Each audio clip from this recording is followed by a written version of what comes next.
Life doesn't always deal you with a fair hand, but that doesn't mean you don't have control over how you choose to play those cards. 2018, and February 6th. Dear Diary, guess what the fuck happened today? I was just sitting there in stats, just watching the professor, then my sister messaged. She tells me that mom asked to borrow money from her and she said no. I messaged back. I had lent mom $2,000 to help with bills before. It was my small way of helping her since I was in college and I don't really spend that much anyway. Just out of curiosity, I logged in my bank account, the screen loads, my transaction history pops up. 5 withdrawals over the course of 3 days, none made by me. I couldn't believe my eyes. I was in shock, disbelief. Was this all a joke? All that was left in my account was less than the amount I owe my next credit card bill. And now I'm officially, absolutely broke college student. But that wasn't the worst part. It was knowing that my mother did all this behind my back. She had betrayed me, the one person in the whole wide world that I thought I could trust. My life felt like a lie, and the world was falling apart. I just sat there in class. It felt like someone took a knife and stabbed my heart. All of my hard-earned money from part-time jobs the past few years was being thrown down the drain to these powerful money and blood-sucking casinos who don't give a shit about anything else besides making a profit. And somehow, my mom got caught in their scheme. And she didn't even believe that was the case. Mẹ thật là ngu ngốc, bà đã làm sai một lỗi lầm rất to, nhưng mẹ chưa bao giờ lấy tiền của ai cả. Cho nên mẹ nghĩ mẹ có thể lấy lại số tiền đó. Tin mẹ đi.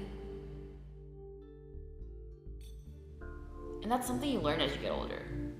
Life isn't always black and white, and people can't be categorized as good or bad. Good people still make bad mistakes, and just because you think you're gone through life as a good person doesn't mean the world is going to shower you with love and compassion.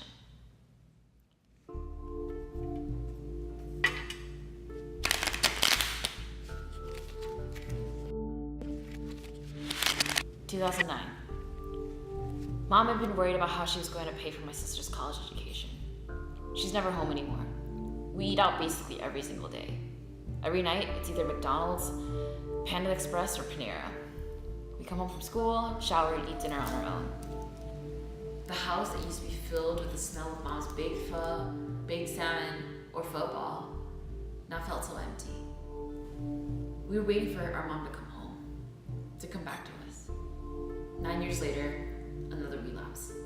For me, the words gambling, casinos, and Las Vegas trigger feelings of betrayal and pain. The painful memories from the past kept flooding back. It was exhausting. I was so done. I ignored every single phone call and message from my mom. It's always the same thing. Con hả? Mẹ đây. Mẹ biết mẹ đã làm con không vui mà mẹ không biết nói gì hơn ngoài ra xin lỗi. Mẹ rất là xấu hổ đã gây đau khổ cho con. Con nên cố gắng học và đừng lo cho mẹ. Đừng hỏi mẹ cái gì hết và cho mẹ thời gian để mẹ sửa mọi thứ.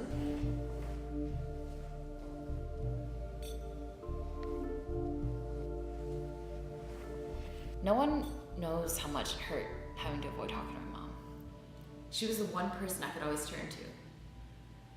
I always look forward to our weekly hour-long phone calls and we talk about boys and classes and if I've been eating and sleeping properly. Even if she was thousands of miles away, I knew I could count on her to send me Vietnamese self-help videos or help me decide if I should get white or black shoes for formal. I eventually did pick up, about after a month. I had to. She's still my mom at the end of the day. I know she was worried about me and that she felt miserable and guilty for what she did. And sometimes, talking to her on the phone, it all felt normal. But I still found myself holding back a bit. 2018, June 18th.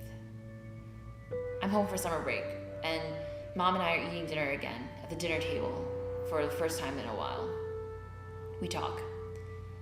I tell her that it's still hard for me to trust her, that I don't want to ever talk about anything money related to her, that I was hurt, very hurt, that I had cried myself to sleep for days, that there was no way that I was able to focus on school knowing that she was struggling so much, that I know that she's trying her best to make up for her mistake and that I wanted to forgive her, that she also needs to forgive herself and move on, that she needs to let go of the past and the money she lost, that gambling is an issue that affects so many Vietnamese American families and yet no one is talking about it.